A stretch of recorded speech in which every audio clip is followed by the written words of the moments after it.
Good afternoon. Thank you for joining us this afternoon for our annual TIA and Avalon bond webinar. My name is Wendy Emerson, and we have Avalon joining us. I'm going to pause for a moment and while we still have people logging in on this afternoon, and we'll start momentarily. Thank you.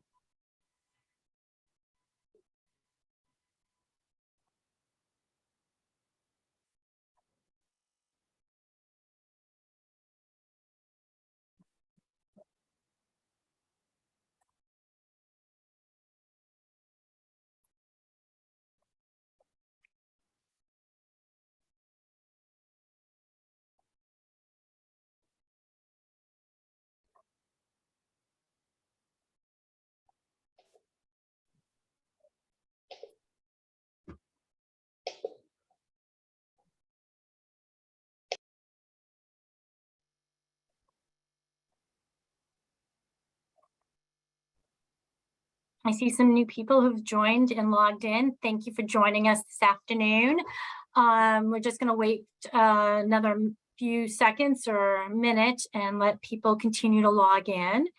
And then we'll kick off our bond webinar.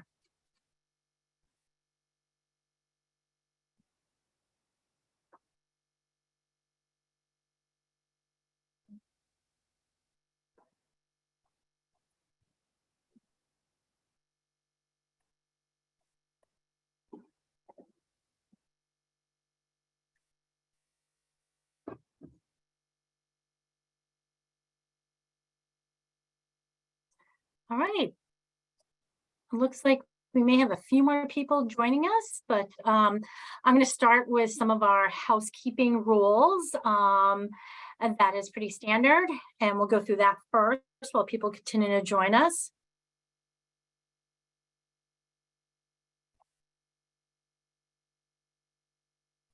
All right, so our housekeeping first is a review of our antitrust and confidentiality statement.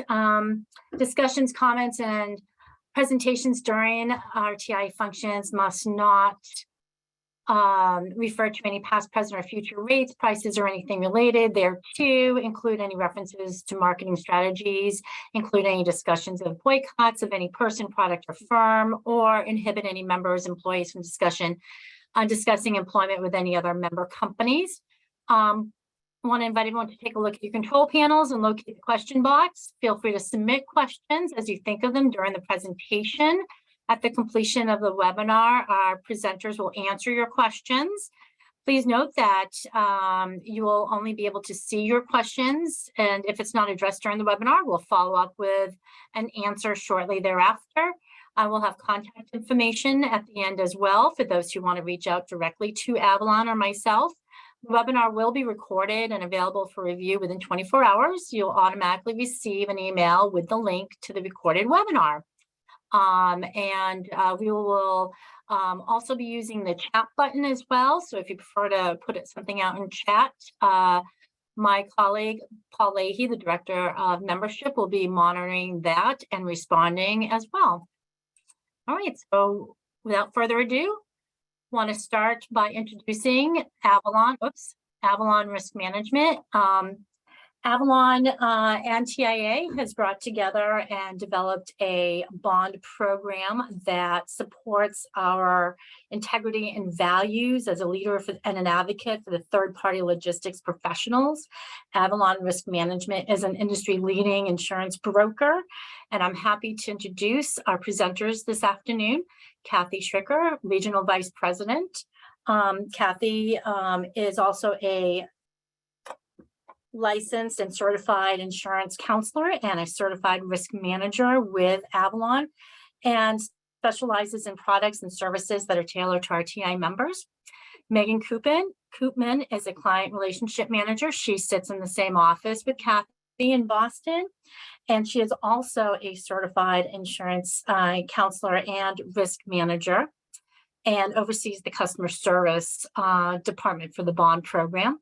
Steve Carlson is the supervisor of the claims department, and is a great resource and oversees the department's functions and processing. And James Francis is a surety claims lead and has been moved over to the education department and has many years in the claims department and is a great resource and support for our members and is always responsive when asked for follow-up on claims related questions. So I'm going to pass this over to Kathy, who's going to start off with some bond information and why you need our bond program. Thank you, Kathy. Thank you, Wendy. And thank you to the TIA for providing us with this opportunity to discuss the TIA bond program today. So a warm welcome to all of you in attendance, and we hope that you find today's webinar helpful. So the topics for today's webinar, like Wendy said, will include an overview of the licensing requirements for freight brokers and domestic freight forwarders. And we will also explore the benefits of the TIA bond and trust fund programs, including the importance of underwriting and the ease of the application process.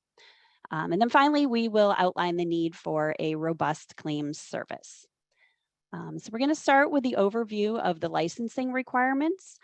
So I'm sure that many of you are very well versed on the implementation of MAP 21 and those resulting requirements for the industry. But we'll start with a quick step back for those of you who may not be as familiar. So when applying for freight broker or domestic freight forwarder authority, the Federal Motor Carrier Safety Administration, or FMCSA, does require that all companies provide proof of financial obligation, either in the form of a BMC 85 or that BMC 84. So the BMC 85 is a trust fund, and the BMC 84 is the surety bond. And that bond generally is more a flexible option with less upfront investment. So the financial obligation increased from $10,000 to $75,000 with the implementation of MAP 21 back in 2013. MAP 21 also changed the requirement to include not only freight brokers, but also domestic freight forwarders, and also motor carriers who may have been acting in the capacity of a broker, but they didn't hold the license to do so. So these entities must now have active broker authority as well, and the resulting financial instrument in place. And they must be clear as to what authority they are using when accepting freight. So the TIA is a leader in the industry and was ahead of the curve in offering increased bond limits through their performance certified bond program long before MAP 21 passed. The $75,000 bond and trust fund programs with the TIA, they're available to TIA and non-TIA members. However, only qualified TIA members have access to the $100,000 and $250,000 bonds. So this is just one of the many benefits of TIA membership. And the bond is in place to pay carriers or shippers when the freight broker or domestic freight forwarder fails to pay the motor carrier freight charges. The freight charges they are quote unquote required to pay under contracts, agreements, or arrangements for transportation. And that is per MAP 21. Megan? The TIA is recognized for its excellence in the field of transportation intermediaries, and its members are well educated. The TIA bond program is a solid program, well respected like the TIA itself, and participating in this program enhances your professionalism. The bond program is underwritten by a strong Treasury listed surety, and carriers know that they can trust brokers and forwarders that qualify for the TIA bond program. Participants in this program are underwritten to ensure they are financially stable and reputable companies. Once a TIA member obtains a bond through the TIA program, they are listed on all major load boards and credit reporting sites. The bond program is available to both TIA and non-TIA members, but TIA members receive a premium discount on the bond. TIA members also receive access to the higher bond limits of $100,000 and $250,000. There are companies out there that are offering BMC 85s, which are not fully funded.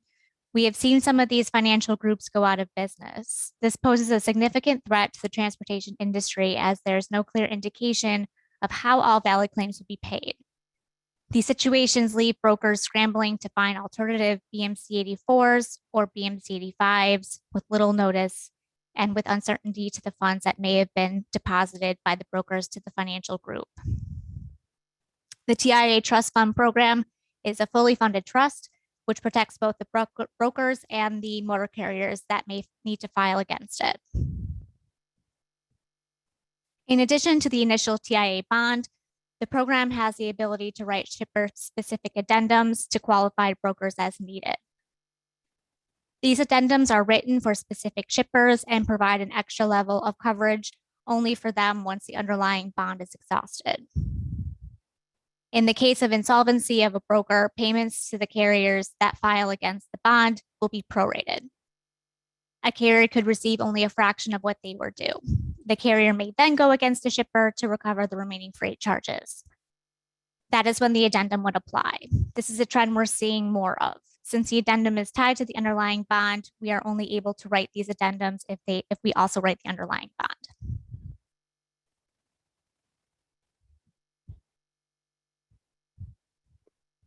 Wendy, can you go back one slide, please? Okay, so thank you very much. So why consider bond limits in excess of $75,000? So a higher bond amount can show your financial strength and your industry awareness. It may also possibly avoid shipper-specific addendums. So many of you have likely been approached by shippers who want addendums in order to commence doing business. And as Megan explained, the shippers often feel this addendum provides them with added protection. But at some point, adding numerous addendums may be unsustainable. So therefore, you may wish to pursue an overall larger bond limit instead. And this increased bond may give them a level of comfort to forego the separate addendum requirement. So the process to increase the bond, if we already write your bond, we would review the underwriting documents we have on file. We may need updated financial statements if those previous ones we have on file are over 6 months old. But we shouldn't need another bond application or an indemnity. We would advise pricing and any additional potential requirements to increase that bond. And since we already have many of the documents, this is a pretty easy process. However, it is inevitable that some addendums may not be avoidable. So the process to apply for an addendum, we would look to see what we have in the file. Again, if those financial statements are over 6 months old, we may need something more recent. And then once approved, we would advise pricing, prepare the addendum and send that out for signature. And then we would need the original signed addendum for our file, and the broker can then send a copy of that addendum to the shipper. Next slide. The process of applying for a TIA bond is fast and easy. There is no obligation or cost to submit an application for a quote. The application is completely online and automatically submitted to underwriters or customer service representatives for review. This allows for ease and flexibility. During the application process, we do request financial statements, which can be uploaded to the online application. Financial statements are an important part of our underwriting process. Our surety underwriters want to make sure that the brokers that participate in the TIA bond program are financially stable. This helps to bring recognition to the program as underwriting standards are excellent. Our underwriters also try to be creative in their underwriting process to approve bonds for new companies. For new startup companies, we can accept financial statements from a parent or sister company. If financial statements for another entity are not available, we can review personal financials for a corporate officer. One of the other underwriting requirements we ask for is property broker experience for senior officers. This is especially pertinent to startup companies. Our surety underwriters want to make sure that the officers have prior property broker experience and know how to run this type of operation. Sometimes we will ask for a resume or a LinkedIn profile if available, to show relevant experience. In addition to the prior experience, we also ask for a certificate of insurance with evidence of current insurance in place.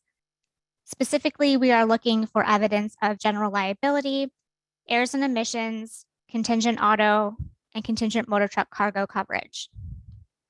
If a broker does not have insurance coverage in place, it does not disqualify them from obtaining a TIA bond, but the insurance is taken into account during the underwriting process.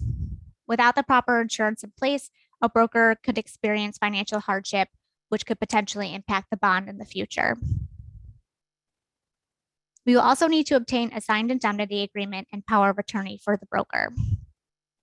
These documents are not necessarily required to obtain a quote, but they would be needed before we can file the bond. The indemnity agreement states that the broker will reimburse the surety for any claims they have to pay on the broker's behalf. Indemnity agreements are a standard practice in the surety bond industry. If financials are provided from another entity or a corporate officer, we will need them to sign as an additional indemnitor.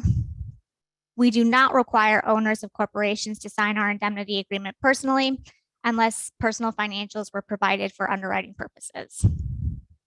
The power of attorney gives us the ability to file the bond on your behalf with the FMCSA.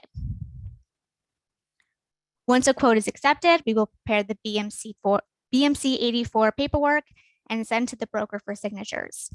When we receive the signed bond back, the bond is filed electronically with the FMCSA. A copy of the executed bond will be provided to the broker once on file. In the event of a name or address change, we will assist in refiling the bond. Once the name or address has been updated with the FMCSA, FMCSA will automatically put a termination date on all active insurances. All the broker will need to do is to notify us of the change, and we will refile the bond with the FMCSA. Once the bond is refiled, we will also issue a name and/or address change rider for your files. In addition to the BMC 84, the TIA also has a BMC 85 trust fund program held through Chevy Chase Trust. The application for the trust is much shorter. The trust fund is fully funded, so a broker would need to provide the $75,000 to be held in a trust.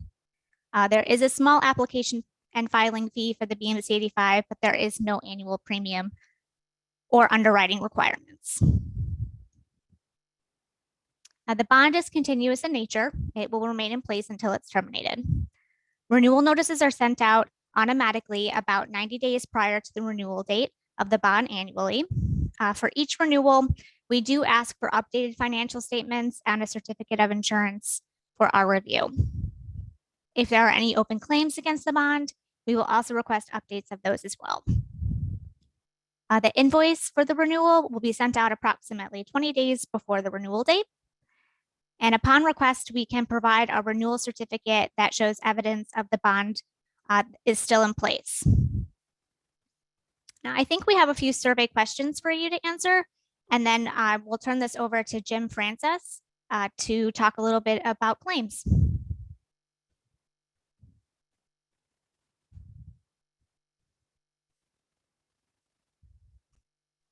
Thank you, Megan. We do have a few survey questions. We thought we'd roll these in between Megan and Kathy's presentation and starting the claims part of the presentation. So if you can, we'd love to have your input. We will look at the results and share some of that high level with everyone after the presentation.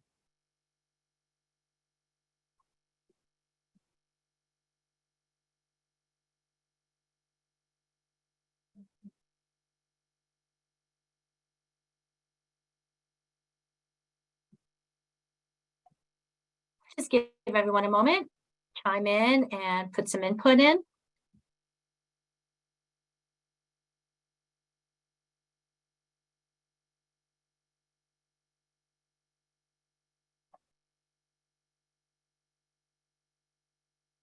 Okay, I'm going to end that poll and we'll share the results after.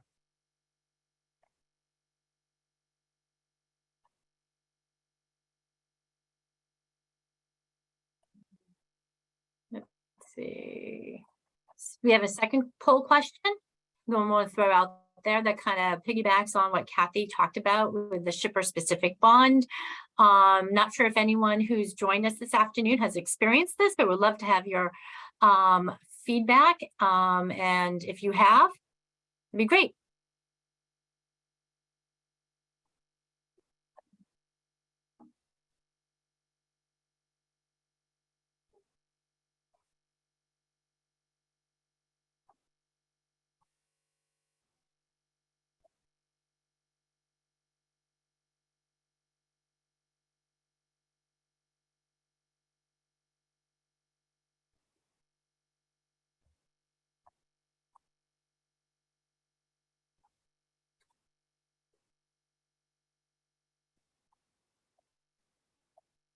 We'll just give everyone a few more seconds.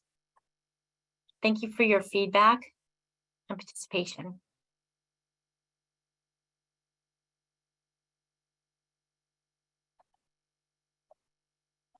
And that one, and then we have one more that kind of leads into our next part of our presentation, and it's claims related. We'd love to have your feedback on your claims experience with your surety, whether it is our TIA bond surety claims experience, or if you hold a bond with another surety.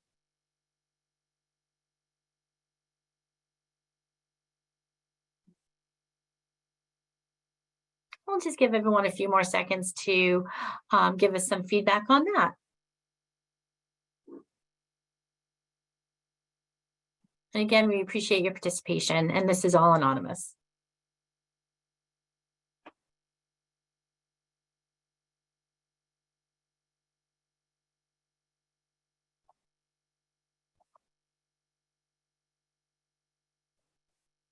Great. Well, thank you so much, everyone, and we will look at those results after. And I want to now introduce Steve Carlson in the claims department. Wendy, I am going to very quickly turn this over to James Francis, who, as Wendy mentioned earlier, is our team lead and has many years of experience working claims. He actually heads our training for these types of claims. So who better to talk about some of this stuff, right? So Jim, whenever you're ready. All right, thank you, Steve. If you could switch over to the next slide, Wendy. Okay, so a little bit about the MAP 21's process as it relates to claims is MAP 21 dictates that the surety must resolve claims completely within 30 days. So between our receipt of the claim to the ultimate resolution, whether it's paid or denied, we have a span of 30 days to resolve that with the claimant. And our bond only covers unpaid freight charges between broker and motor carrier. It wouldn't cover any thing that isn't considered unpaid freight charges within the terms of a broker carrier agreement or rate confirmation for a shipment. In terms of payment of claims, there's only 3 instances where the surety is allowed to issue payment according to MAP 21. And the first instance is if the broker consents to the surety issuing payment and the surety provider determines that the claim is a valid claim, we can go ahead and issue payment in that case. And the second instance would be where if a broker does not respond to adequate notice of the claim, and we've tried reaching out and they're either non-cooperative or non-responsive for whatever reason, and we determine that it is a valid claim. And the final instance is if a claim remains unresolved, if there's an ongoing dispute between broker and motor carrier, and the dispute isn't likely to be resolved, the surety can, in that case, only issue payment if we are in receipt of a court judgment against the broker for the freight charges owed.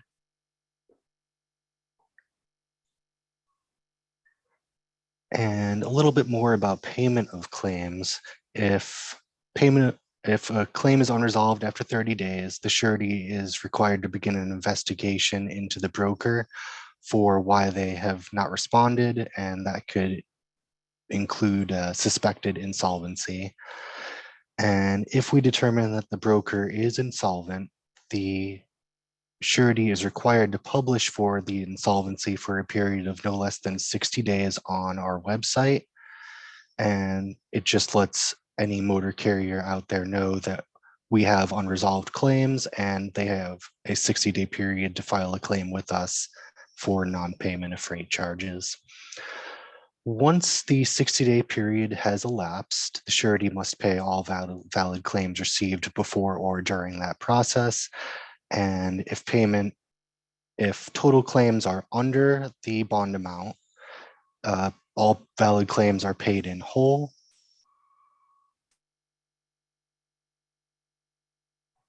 Next slide.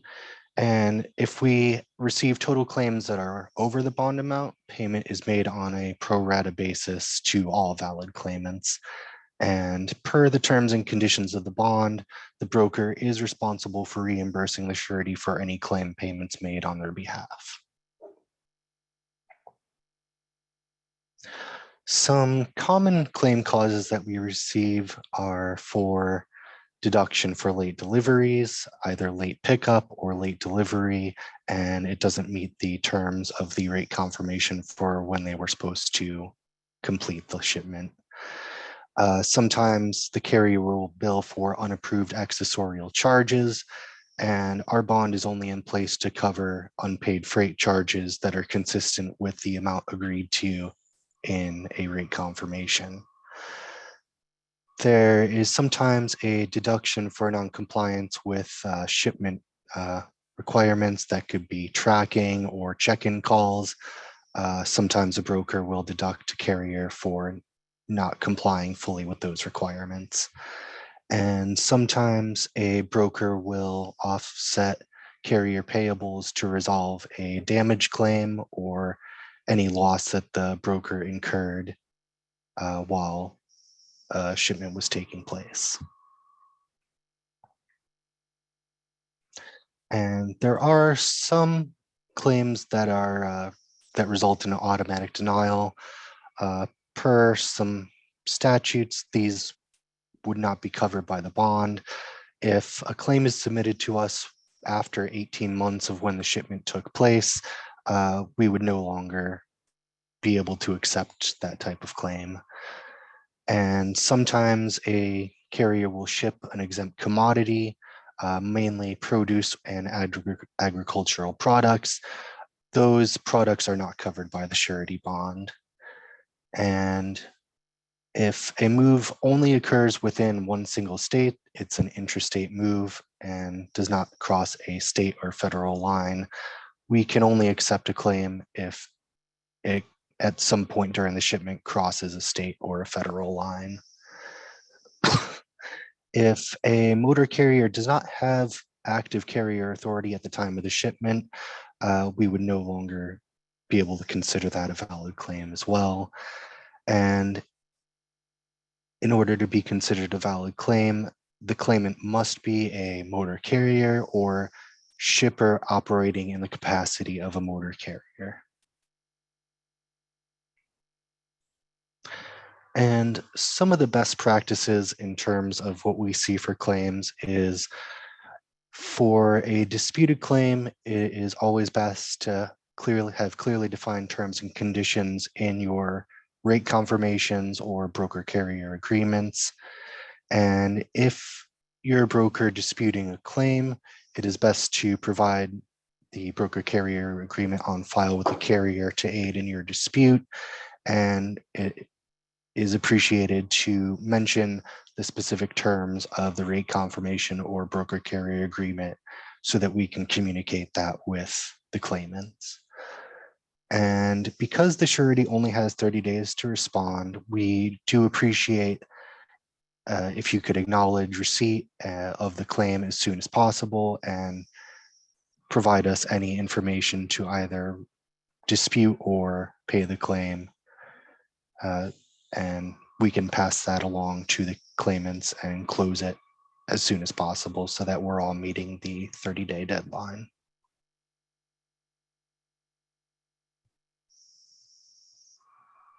Great. Thank you so much, James, Steve, for your review of the claims process.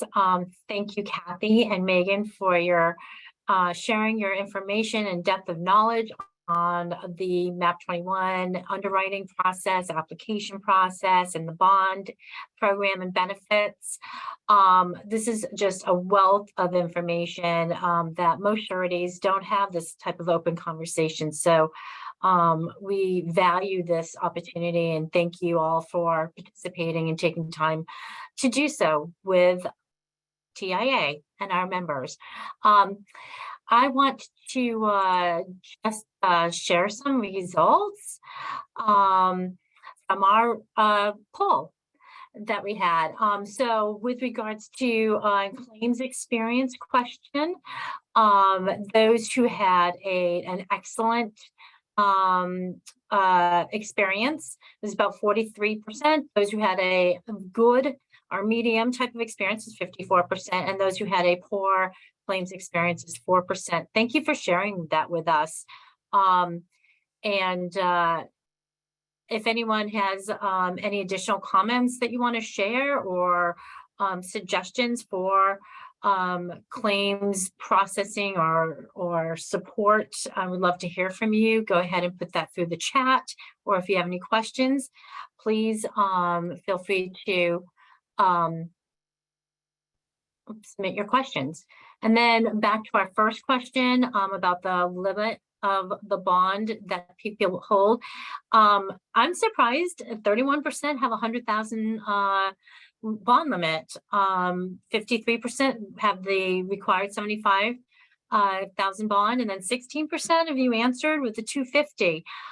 So we'd love to have some additional feedback through our chat as to maybe why you considered the higher bond limit, what the value or the benefit was for you, and if it aligns with what Kathy and Megan spoke about with the shipper's requirement and addendum, and if that played into, if that had anything to do with your bond limit selection. And then we did have that shipper specific bond question asking if anyone had that type of had been asked, and it looks like 97% of you haven't, which is nice to hear. We're not a big advocate of those, but we knew there's an uptick with shippers asking for that, and 3% of you said yes. And then the other question was, does your surety provide that? And it looks like 30% said yes and 70% said no. So thank you for taking the time to participate and share those your responses and answer those questions. The last slide is some information on how to get in touch with us.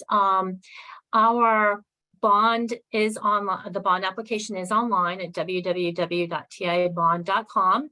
And when you go to that landing page, the first page will talk about some of the underwriting process and requirements. It has a couple documents attached, which is that indemnity and POA form that Megan mentioned that you can download and complete and attach to the application, which is on the second page. There's a button that takes you to that application, and that application is marked with required fields with a red asterisk. So that helps shorten that application process at this time. At the bottom of that application page, there's a submit button. And for those of you, if you do have documents to attach, it's always helpful and can help expedite the review process. For those who don't have those documents readily available, you can submit that application, and a licensed agent from Kathy and Megan's office will reach out and follow up with you and help walk you through the rest of the underwriting review, the documents that they'll be looking for, and the application process, and guiding you through that whole process step by step. You can reach out to Megan and Kathy's office and their team at request@tiasuretyclaims.com. And they will respond and follow up with you. If you've got any questions that aren't answered or that you can think of after at a later date about the bond program, please feel free to reach out to their team at request@tiasuretyclaims.com. And it looks like we do have a couple questions. Let's see. I'm going to stop sharing my screen. Oh.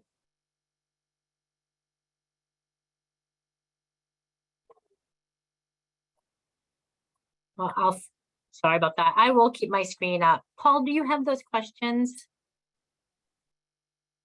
Yeah, hi, Wendy.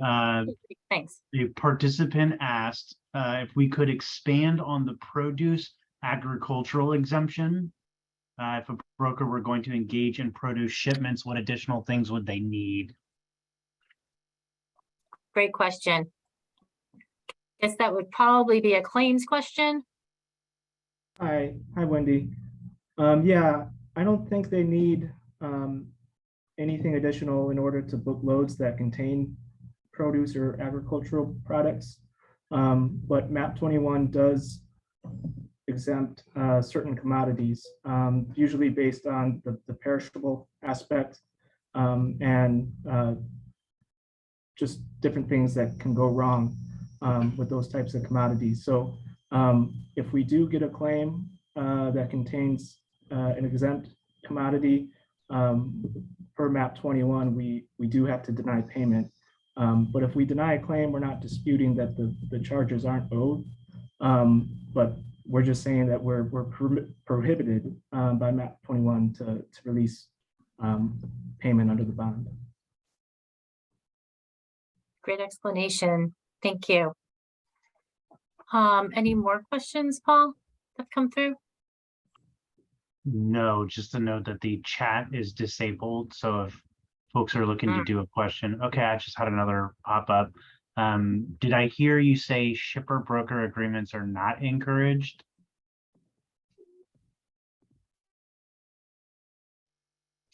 I don't know if Kathy or Megan want to jump in. I don't know that we're not encouraging them.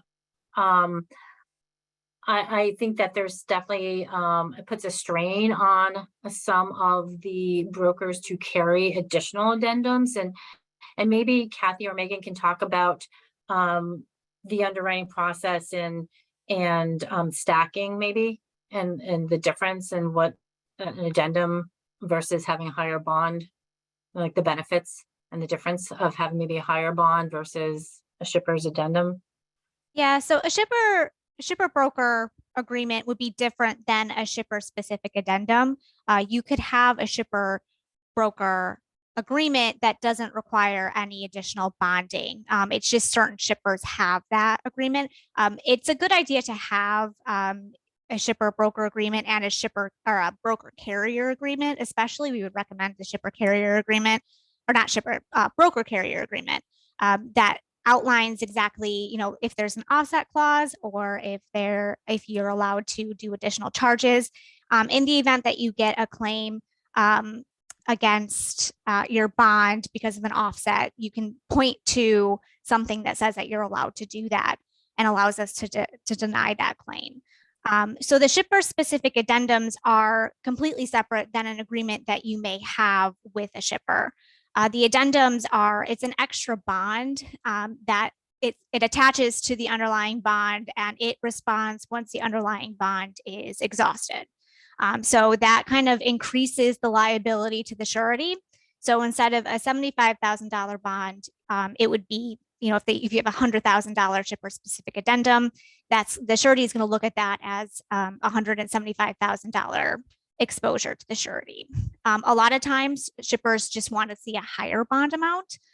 So if they have a bonding requirement, you may be able to talk them into agreeing to accept just a $100,000 BMC 84 or a 250 instead of having that actual specific addendum for them. Thank you, Megan. And quick question, how many addendums or shipper specific bonds are allowed? Or is there a limit? There isn't a limit, but we do review financial statements to make sure that the broker is financially able to account for the entire aggregation of the underlying bond plus the addendums. So at some point it could be exhausted depending on the financial statements, and we may need to start requiring collateral. But there is no limit to how many you can have. It's just qualifying for all of those. Great, thank you. Any other questions coming through? Yeah, we had Paul? one more pop up, Wendy. How soon can a carrier file a claim on the broker's bond? There is an 18th month statute of limitations, as Jim mentioned previously, from when the load took place. I don't think that there is a restriction on how soon a claim can be filed. We do look at the net terms of the contract, and if we get a claim that's like day 10 on a contract that has 30-day net terms, we do ask that the carrier wait out the net terms to give the broker time to pay, unless they know that something went wrong and they're not going to get paid, or we're told by the broker that they're not going to receive payment. We'll accept that claim. Otherwise, we ask that they wait out the net terms. Jim, just to follow up on that question. So if a claim is submitted prior to the terms and conditions, is it counted as a valid claim or a closed claim, or is it open and pending? And what's the best way to mitigate that?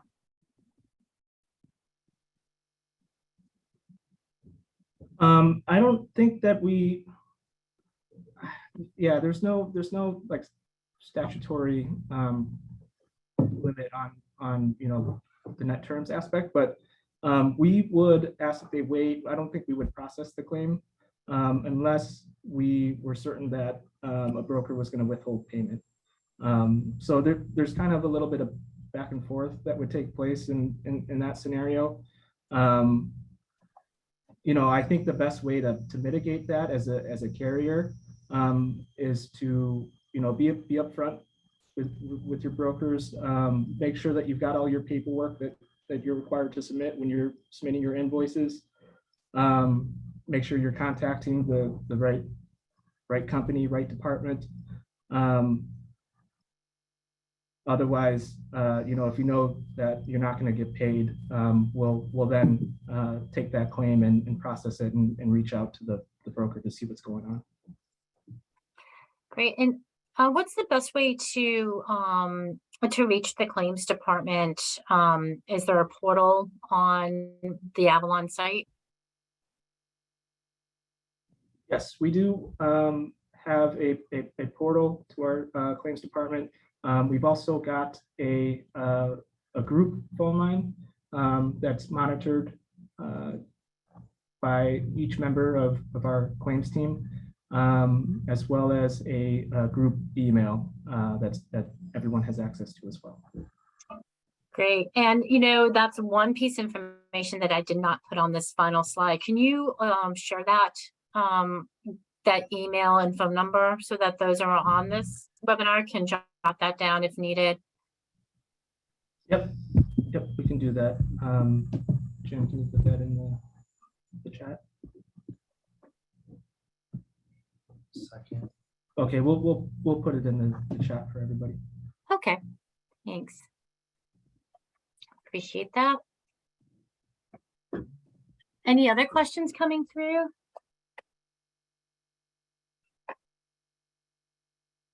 And maybe I know that often I get asked what the difference or the value, or why would someone choose a bond versus a trust, or a trust versus a bond. Megan, do you have any thoughts on that? The benefits? The benefits of obtaining a bond over a trust, the bond most of the time are, for qualifying brokers, we don't require collateral or them to put any money in a trust, whereas our trust fund program is fully funded. So you need to put 100% of the trust in the trust to be held for 18 months after the trust is terminated. A lot of carriers want to see brokers with a BMC 84 bond instead of the trust. It shows that they were underwritten and financially qualify for the bond. But They act in the similar way. So there's really no difference. The advantages of having a trust is that you don't need to pay an annual premium and there's no renewal process on that. We don't require any kind of financial review or anything. So it's really low touch, but you do need to put that $75,000 in a trust. Great. Thanks so much. Appreciate that explanation. I know there's sometimes can be confusion for new brokers starting out what the difference is. The trust application is not online, but if anyone is interested in exploring the trust application process, you can go ahead and reach us at request@tiasuretyclaims.com. We'd be more than happy to walk you through that process and review the application with you if needed. And I see that, let's see. Great. Thanks for sharing that chat phone number and email. I have it up on my screen. If you're unable to access the chat from your Zoom, I have it here. The claims group number is 847-235-6283. And the email is claims@tiasuretyclaims.com. I know that their team works hard to respond to everyone in a timely manner and get back to everyone's messages and emails. Any more questions coming through, Paul? No more questions, Wendy. Thanks so much. I appreciate it. Again, thank you everyone for participating. If anyone has any further questions or comments, or please feel free to reach out to us. Everyone who has registered will receive a recording of today's presentation, and we will look forward to everyone's participation and comments later. And we are planning on having this bond webinar annual. So thank you again for your participation and for joining us. Have a great rest of your afternoon.